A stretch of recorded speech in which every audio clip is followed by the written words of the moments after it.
Sometimes you gotta chase it. And it's what you mean. This moment is a candle mountain. This moment is a flower mountain. This moment is a planning town.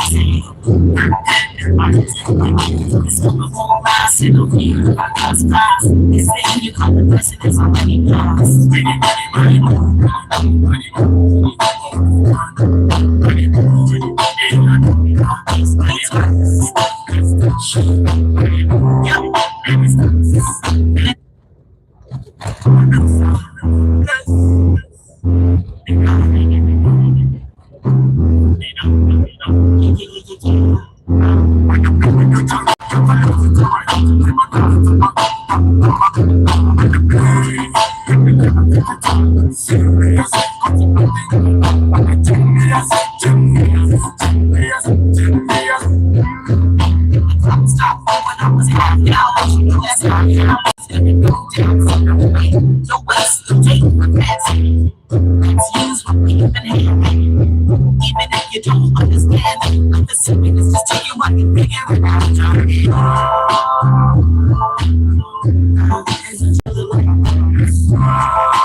Sometimes you gotta chase it.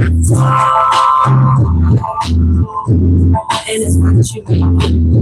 This moment is a candle mountain. This moment is a flower mountain. This moment is a planning town.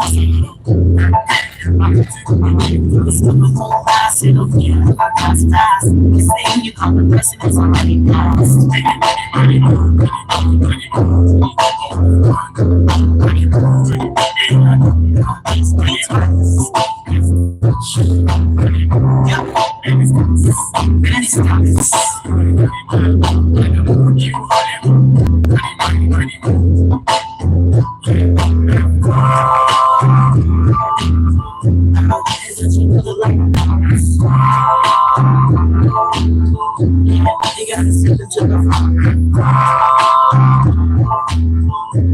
Sometimes you gotta chase it.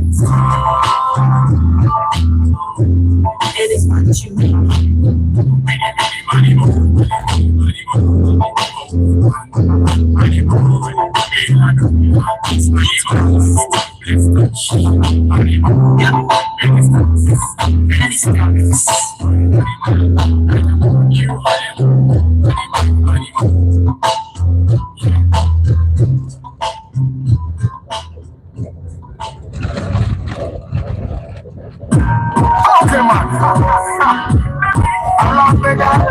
She don't you want me. She don't you want me. But I tell her, yes I tell her. Macho nimbo linza. Macho nimbo linza. Macho nimbo linza. Macho nimbo linza. Good morning, my people. How are you doing today? The No Question Friday. Ask your questions to Tugende. Nabasa Stewart, if you're here today, we are talking to us about Down syndrome. I tell you that I tell you that, but you don't care. You don't give a damn, you don't dare. My number one girl, you rule my world. You took my heart, never a bad, but you made me beg. You made me beg. Every time I come over, you make me beg. But why? But why?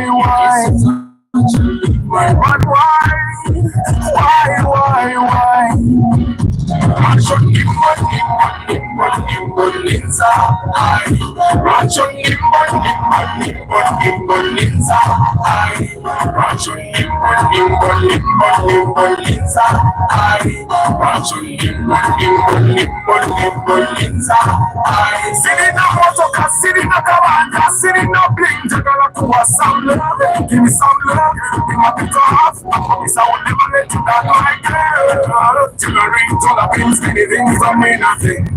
For as long as you got my heart, I watch your papa come on. See what you want, you jump and take it inside. I'll tell yes, I'll tell no, I'll tell baby, let's take it slow. You're my number one girl, you know my word, and you took my heart. If I give my thoughts, you make me big, you make me big. Every time I come over, you make me big. But why? But why?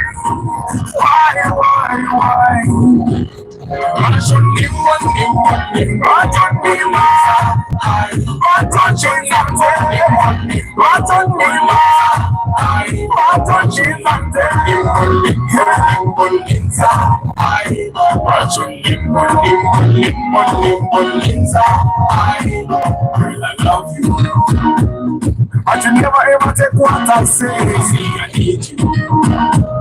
But you do what you do ever again. Oh my God, it goes on. I'm not coming. I have this. I need this. I never need this. Girl, I'm telling this every day, every night. That I'm in the feeling I can't deny. Give us a chance. You and I. You and I. You and I. Give us a chance. You and I. You and I. You and I. Watch on me, watch on me, watch on me, watch on me, Zanzibar. Watch on me, watch on me, watch on me, Zanzibar. I see it now, see it now, see it now, please. Some level, I will never talk about my watch on me, watch on me, watch on Jesus, watch on me, everything's gonna last so long. Time does not wait. Okay, man.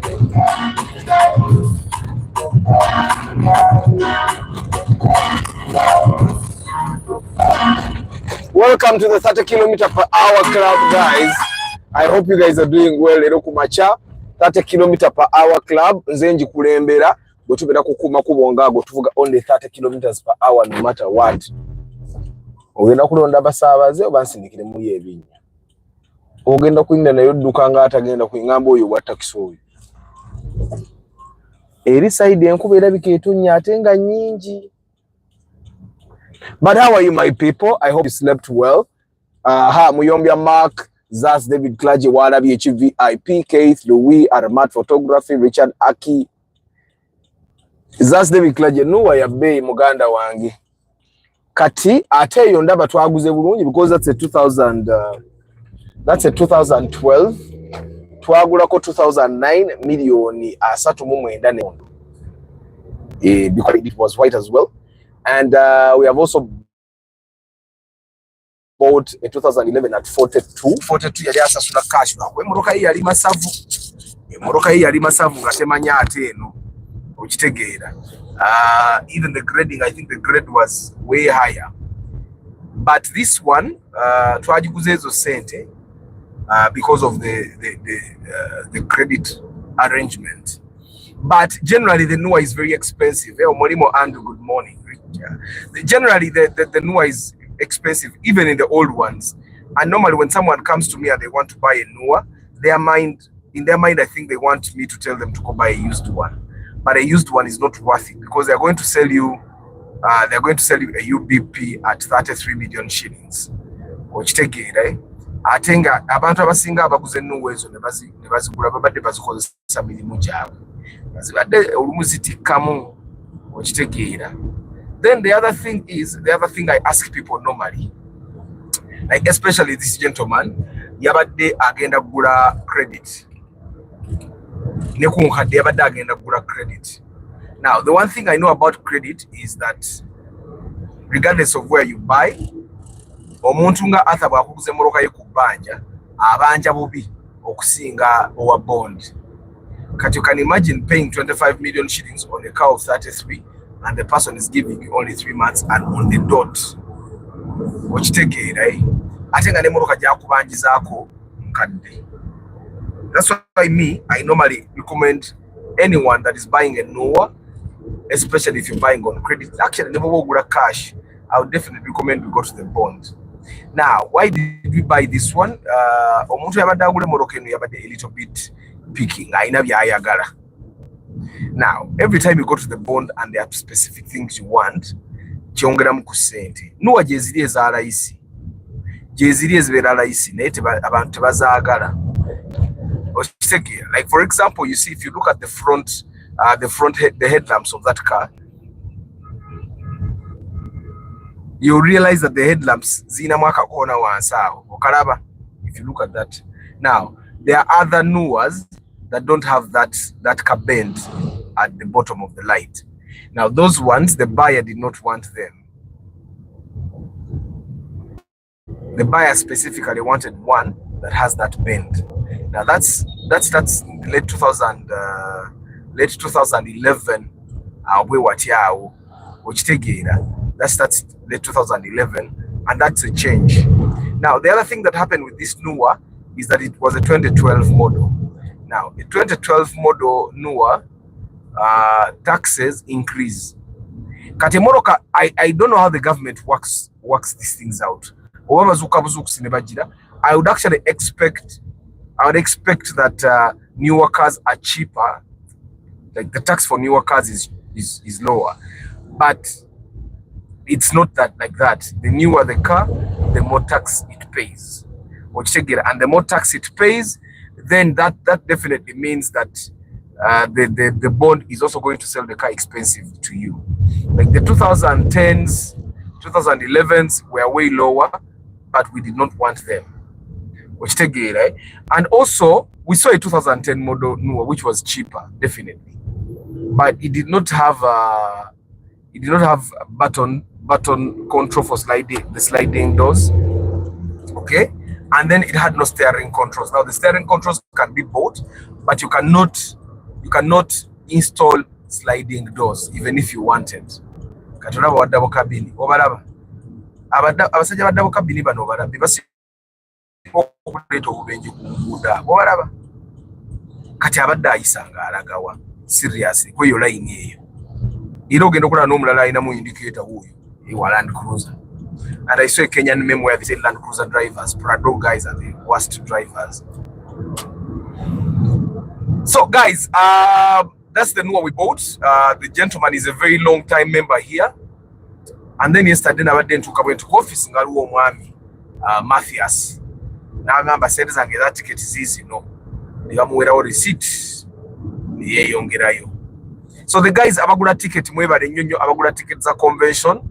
If you have not yet bought the ticket for the convention and you're in Kampala, jigule kati nga sente tonaziteeka muzanva ticket or jigule receipt yo obeere nayo so that you're ready for the convention. Today is Question Friday, guys. Ask all your questions. Ngenda bamalira emboozi ya Noah.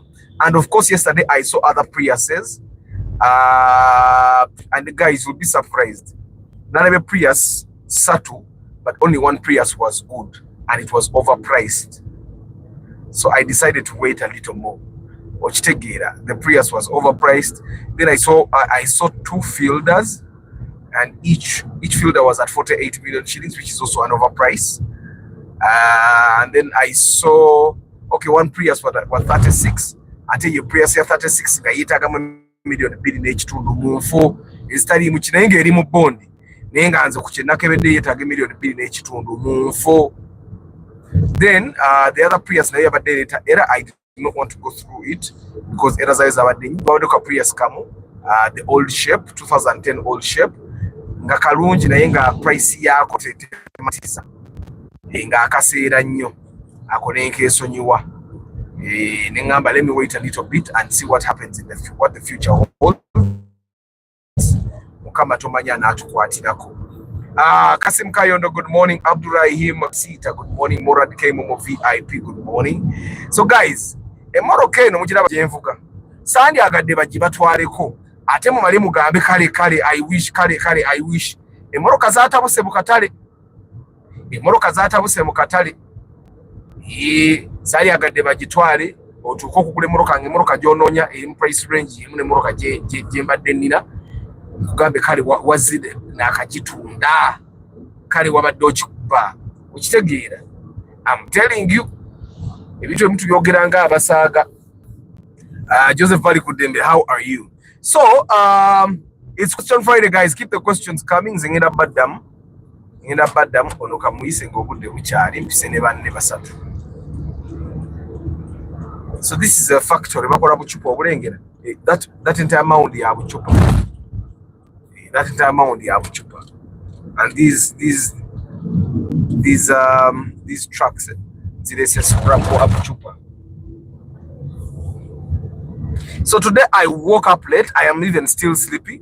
Egula ekiro nabadde nkola practice ya gymkhana. Ekiro.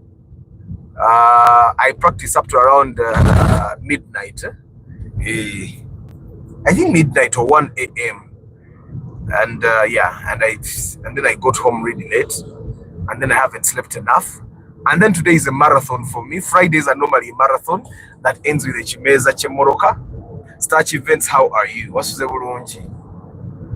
So echimeza chemoroka chi, and today kuchimeza chemoroka tugenda kupatchaza Kasim the Benz mechanic. So anybody that has been wanting to drive a Mercedes Benz, ngoine ebibuuzo bya Mercedes Benz, oyina kujja lwaleero Kasim agenda kuba bikuddamu with utmost honesty. Tagenda kulimba, tagenda kubeera kitunzi, ebibuuzo byaffe agenda biddamu with utmost honesty. So saawa emu yennyini tugenda tugenda batandika ekimeza ky'emmoroka with Kasim the Benz mechanic. Njagala mubeere omwo mwenna abadde baagala okugula Benz nga amaanyi gakyabawedde, mujje either agamalire ddala oba agabazzeemu. So bring your questions on, guys. Tugenda batubiddamu. Ero marathon mukama ansaasire busaasizi.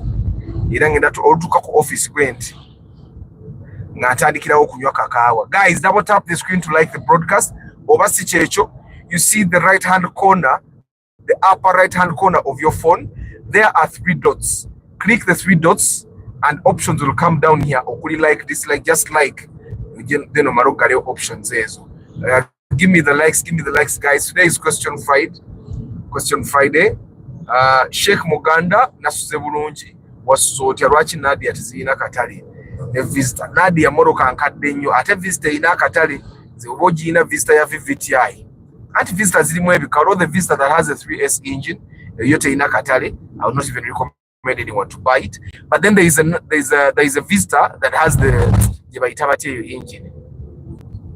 Banaye ZZ yebera mu primo iyo yetambulira ddala ina ebigere era boboji ina nga yanayisize ekigula okitegeera. Ronald Mucho, good morning. Thank you very much for reminding them. Guys, like the broadcast, find the 3 dots at the top right hand corner of your screen. Click it. It will bring options 101. Says like the broadcast, or just double tap the screen to like it. After I request privately talk to Mr. JK if is it possible. I will ask him if he wants me to share his number. JK is a very private individual, yeah, but I think he's online. But he's a very private individual. But I'll ask him if it's okay for me to share his number with you. Yeah, Sebugwa Omedi, good morning. Council Patrick Asiku, good morning. Mwasuze mutyaje bali kudembe. Bana mwebale kunsabira. Sister wange asuuse bamusibudde katujjanja bebundu wadde. Okutu bakusalako. Nga kibi ekyo Joseph. Nga kibi. Kama abasaasire, but plastic surgery. They man okusalako okutwe. Like okutu, it was made in a certain way that it receives sound waves, and then the waves bounce in the ear there until it reaches the eardrum. Mukama amusaasire era amugumye. Joseph, for the people that did not hear the entire story, please tell them what happened to your sister. Please tell them about Alio. Probably we can learn a thing or two out of the story. Thank you very much. So guys, that's David Klaje warabi echi Arthur. Zinjagala corona 10 yo eri ku katale era ya Meka. Corona 10 eriwa. Corona 10 eriwa. Corona 10 eriwa. Eri corona namukadde. Corona namukadde muto wange ajevuga. Muto wange ajevuga. Jagala bwafuna sente nagule moroka eyiye nge ajinziriza ngidda wali. We agreed anonye sente agule moroka ne moroka yange nkadde. Jonathan Igumba, good morning. Karota, Uganda. Usama Hassan, good morning. Nabasa Stewart, good morning. I am reminding you, Stewart, you were telling us about Down syndrome. Down syndrome of describing a Burunji. So that these guys understand properly what it is. They don't know, you know, I have to run. Then when Maro Kuduka, I start my Fridays with the run. Otherwise, without the run, I don't even know how I would finish my days. Roderick Calvin, how are you? Who knows the process of getting number plate for a new car? The process seems to be taking long. Okay. For the guys that got a number plate, you initiate the process. When you initiate the process, then you give away some money. Your clearing agent should know what to do. Whoever is processing your number plate should know where to put the money to make the process faster. I am telling you. The person that is starting the number plate knows where to put money. Gwe mubuze tuwani nani ere fulumadi. Okitegeera edda waliwo kye bayitanga chap katuba bakiyita batya. Okitegeera, but the person that is working on your number plate knows who to give money. And I have a member of the channel yakubako number plate nze mbabuulira. Nze nyina contact y'omuntu akubako number gwe kastonga nti number plate yafulumye naye tejja nze ng'oŋŋamba nga tulaba. Mr. Arthur Mbutufu njagala akamoroka ka CRV naye kali katya papa. Muganda, the CRV Honda has only one challenge. Expensive parts. Nti the CRV Honda bwe kubagana bweti. Okujijjamu kubagana n'okola alignment emoroka yeeterere.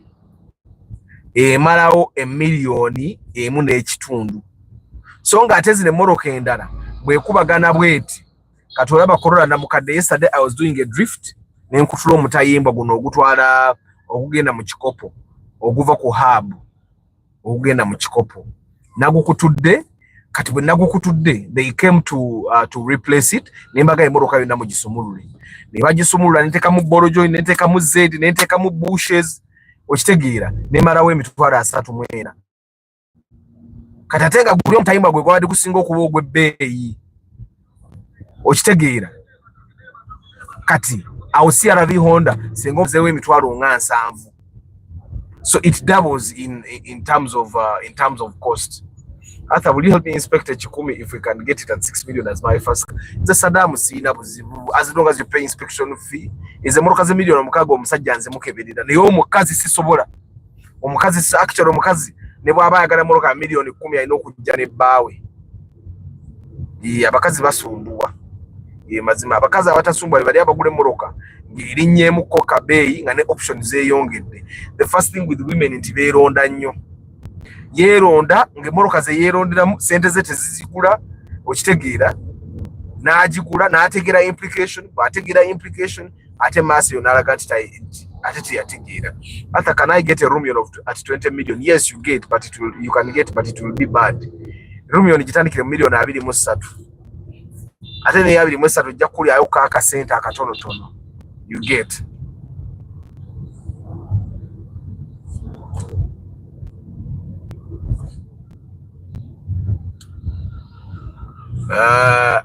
Even transport becomes easier moving anytime you want. Hey Joseph, one of your messages what you deleting? Dash tanda jano starch. Dash sinamutegeera. Muganda naye totya. Ojugula CRV Honda. Gukati nedda. Let us just use the example of this road. I want you to calculate how many CRV Hondas we can count or just Hondas.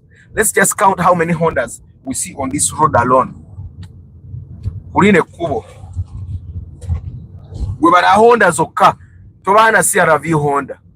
Tandike kubalanza buli nalaba Honda ngenda bagamba nti kati ndabye Honda. Buli nalaba Honda, I'm going to tell you that I've got a Honda. Arthur, can I get a Fielder 1.5 at 22? Yes, it will have a bit of work to do, but I'm thinking you can get, and it will be an old number plate. As long as you're not picky about number plates, yes, you can. So let's calculate, let's count Hondas. We have seen one Subaru.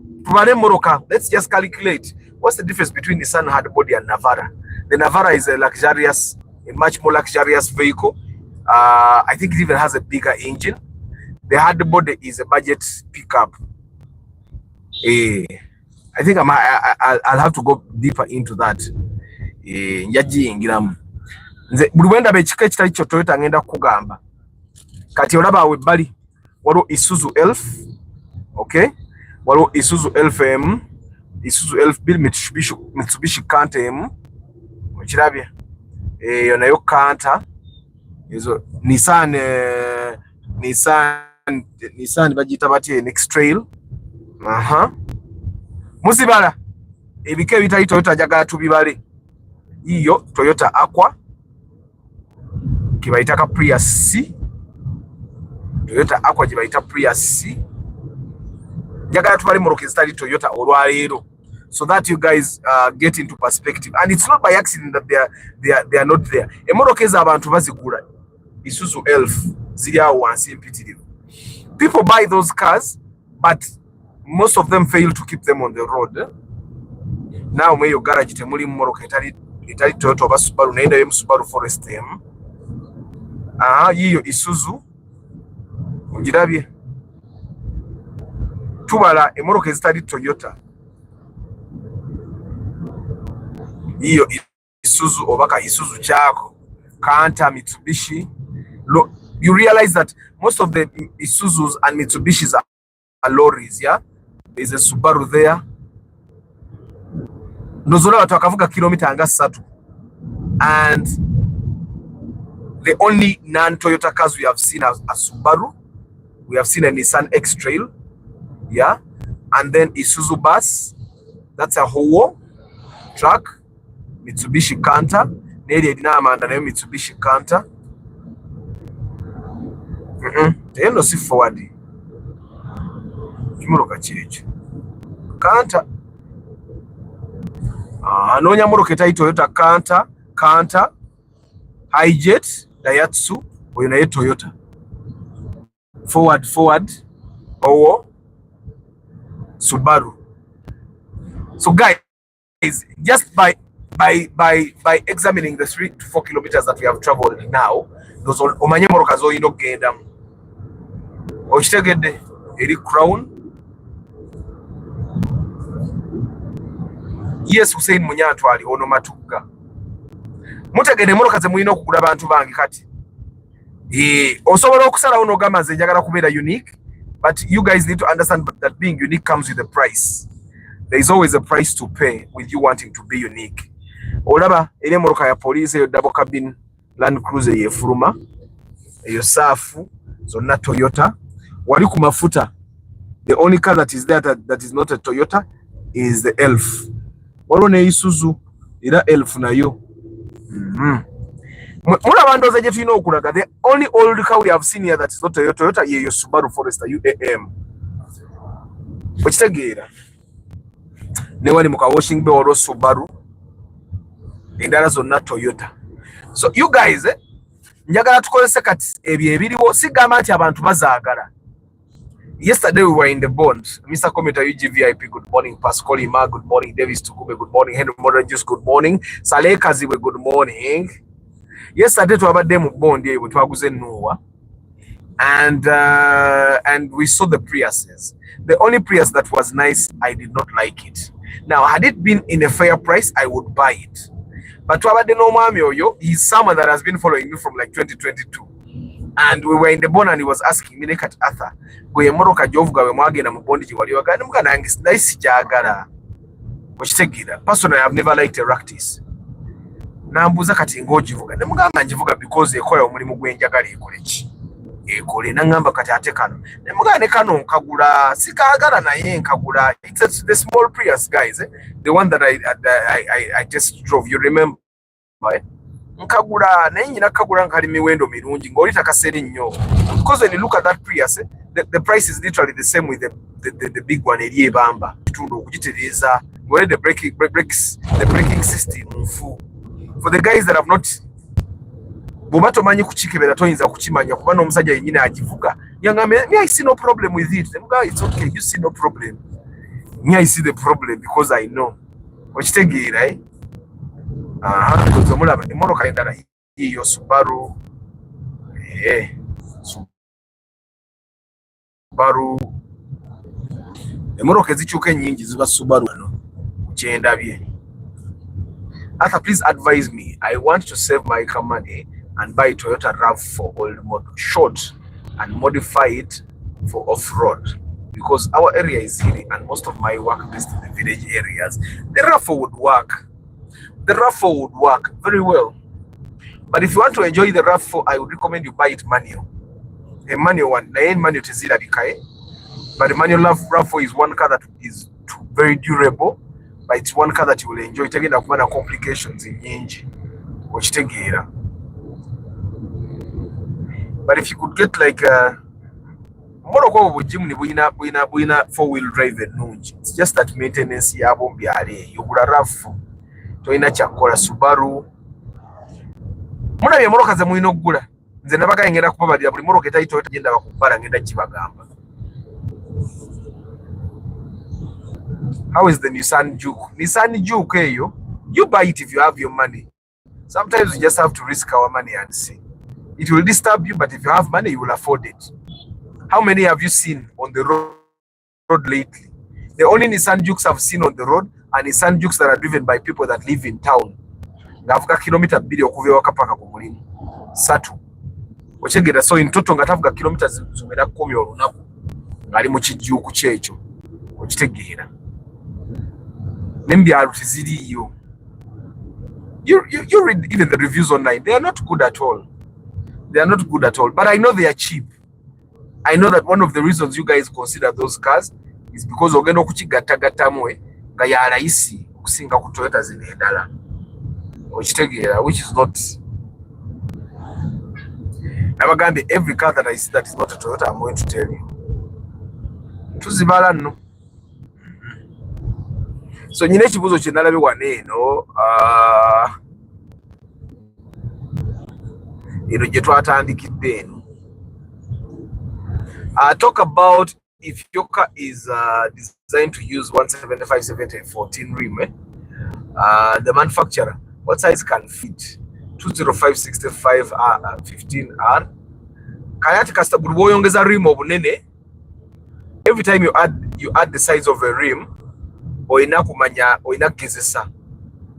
Well, if you want to put 185/70, you see the 70 represents the height of the tire from the rim, not the circumference. The 185 represents the circumference of your tire. No, the width. 185 represents the width. Kat the 70 represents kanoka height okuva ku rim okudde no waggulu kunjola. So if you have baba recommending it 70 and you get another tire that is stroking 70, yeah, oba togongeddeeko buwanvu. So emmotoka ogenda batojongedde buwanvu. Okitegeera, eh? Of course it's a percentage, eh? Like 175 and 185 mongeddemu 10 and 70 is the percentage of the 185. Zendabo batojongeddeeko buwanvu kiri awo. Okitegeera. Oba ojongeddeeko katono kale niyo watojongeddeeko because it's 70%, it's a percentage of the 185. Katoka ogatemu 70% times 185. Zendaba walibadde otekaku 195. Emmotoka yo bw'eba esobola okukwata egenda bw'ogiwanise nno otekaku 195.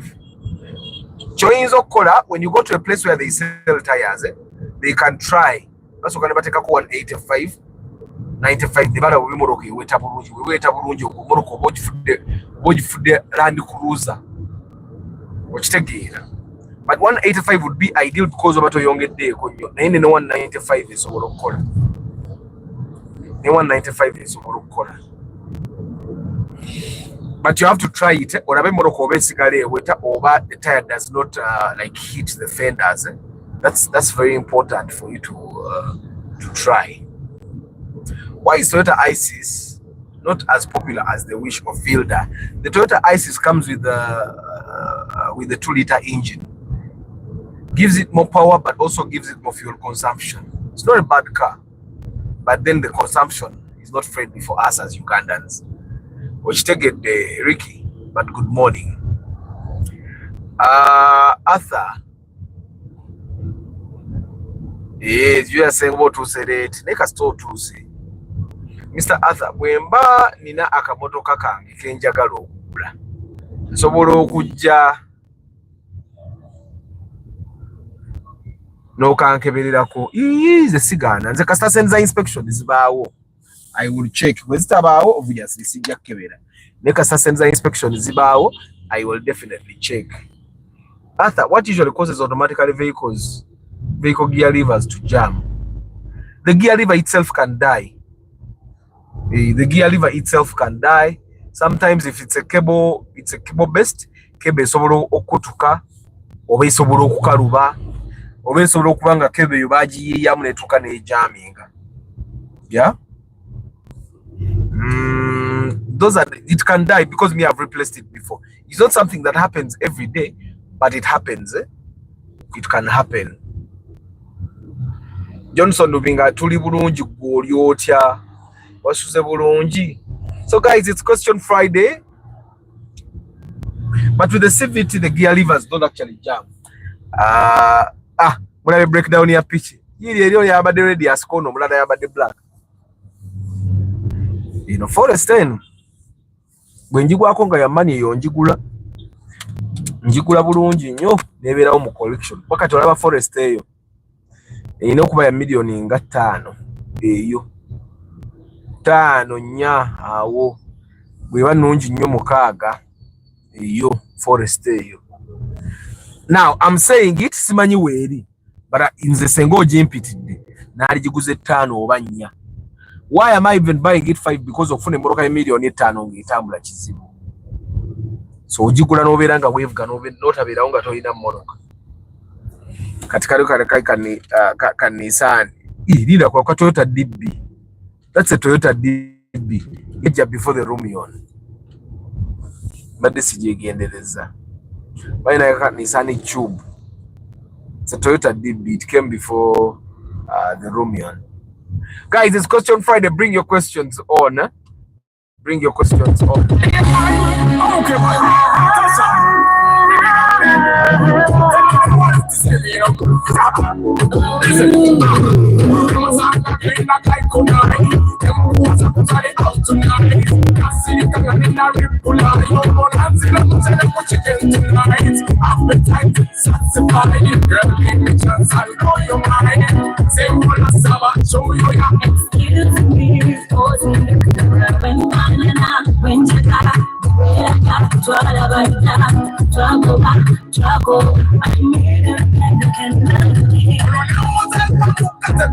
Stasha gamba mbukakati abana DNA be yagobye bana abakolera ki. The mothers will look for the real fathers and then they will go to the real fathers. Of course it's a traumatic experience for kids and it's a funny thing that always the men get blamed but the women should be blamed. Bwozaala omwana ng'omanyi kitaawe otwale wa kitaawe. Let it be there. Totoleta mwana maka ga musajja mulala. Okitegeera.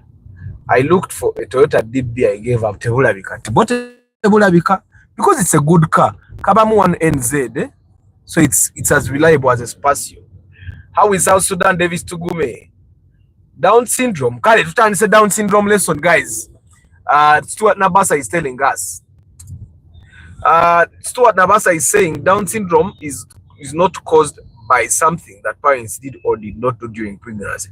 It's a genetic condition that occurs randomly after fertilization and the zygote is multiplying. Hey, Onkanga. Arthur, just wondering, how much was your project car and how much are you going to put in? Well, Morad K. Momo, the project car, your information in Jajiba later, send us in Najigura. But project K is against them about 12 million shillings. About 12. It's not money that you're investing at once, but ebintu byonna byonna byokola naddala ng'oli mu kukola omutindo omutuufe, ebintu byonna byonna byokola. Ebintu byonna byonna byokola. You will see how it's going to turn up. How it's going to, because the shocks alone was za mitwalo 28 kati awo mu kuteekako awo ne spending I spent an extra like 200 and something. Okitegeera, that was one day. Okitegeera kati when you think about the engine overhaul, the mountings, ezo nazo kati bwolaba mountings izo zokka nazisamu emitwalo nga na za 21 ogenda okwesanga suspension awo yokka eridde emitwalo nga 8. And that's a very simple car. Kati tunojivuga tugere ku alignment, tulina okugula rim. The rims I want on that car are about 1.5. The tires will also cost me about 1 million. The tires alone and the rims will cost about 2.5. Nozo rabi sente je ziraga. The interior might cost me about 700 to 800,000. That's the interior alone. Working on the seats, no take more carpet jenjagala. Yeah, that will cost me about that. Then I'll have to buy the extra carpets. Kati. Then the paint, the spraying.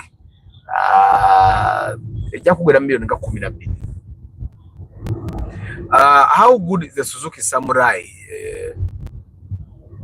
The Suzuki Samurai is a good car, but it depends on what model you're getting. But Suzuki, as you're buying the Suzukis, you need to find a person that will fix those cars. Yesterday, we were in the bond. I was looking at Priuses. Makanika gutabade nayenga banganze. Yakanika suspension ebida tonyeka sagalo onchawe. But me, I'm determined to get a hybrid. I am really determined. It's just that some people are pricing them very unfriendly. Yeah? The prices are not friendly at all for people like me. Ababale nnyo. Katika Prius kenala yakabadde akalungi nga bakaseera. It wasn't worth the price. So the Samurai is good. Yes, it's turning heads, but turning heads, there is an article on the Omanyi magazine, Love of Cars, in article being alive. There's an article that is being written by one of my guys that a car that turns head is not as good as a car that is reliable. It's always better for you to get a car that will not give you hard time, because it turns head. There is a person that was giving us a BMW Z something. Open roof to review the kafa. Nakatwala nakakweka kene tuko mukubiro nako twali tunogera to reviewing esimu zaffe nga azifula busy nga kafudde okitegeera so you don't nekata akakamoroka it turns heads definitely. So you don't want to have a car that simply turns heads, but you want to have a car that doesn't give you headaches. Okitegeedde. Good morning Chigundu Chiwanuka wasotya bana guys mbajjukiza 30th August tugenda kubeera ku Bat Valley Theatre mu Love for Cars Convention. Ye convention esookedde ddala ate era ye event is the very first event that is bringing together car lovers, not to see very powerful cars, not to see performance cars, not to see, but to learn from each other, to learn from mechanics, to network, to eat together as car lovers, and also to get a first issue of the first ever auto magazine in Uganda, a magazine that is focused only on cars. Kumotoka zoka. We have a lot of articles there, a lot of lessons to learn, but also we are launching the My Car Diary. Banangi kajamu kalengede akoboka yingira obato manyi kubala obo oyina okuvira ko nokalabe kali akanji anti bibera mu kuzuku kaleti what kajamu ko shuwadiro obo genda kasanga kati bo vira ko wana. So Love for Cars Convention 30th August etandika ku macha sawa 3 sawa ntumala sawa 11 nga tulidde nga tonyumiddwa. We will play games, we'll see contests, mechanics will demonstrate, they will answer your questions, they'll give you offers. Sigera kubeera yeyo.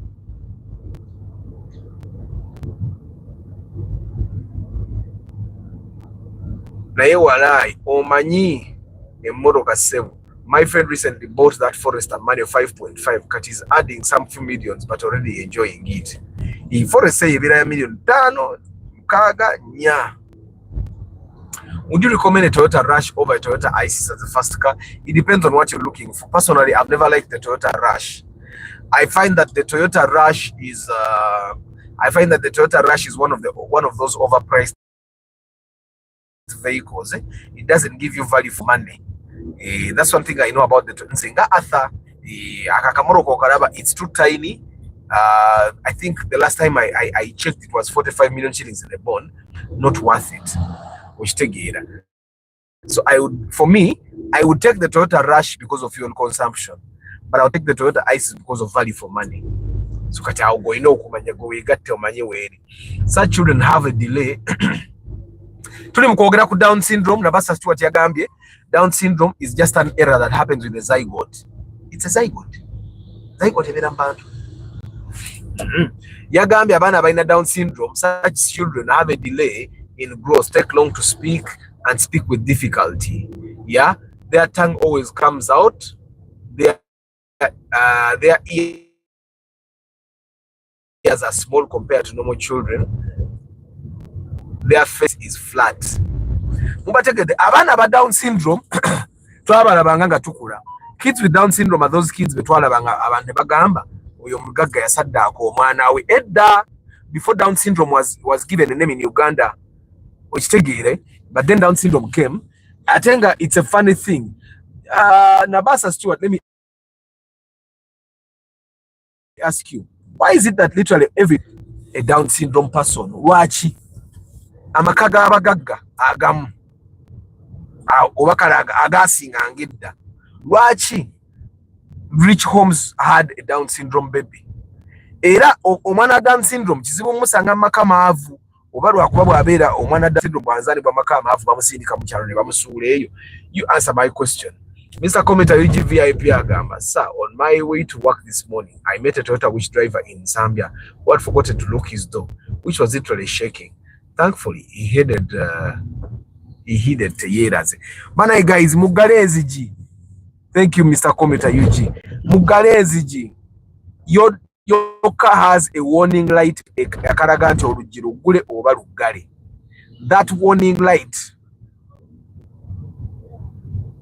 That warning light, look at it. For me, if I'm starting a car and I'm moving and one of the doors is not locked, the car will make an alarm until I finally lock that door. The car will not stop humming. It will hum until I lock the door. Thank you, Mr. Commenter UG.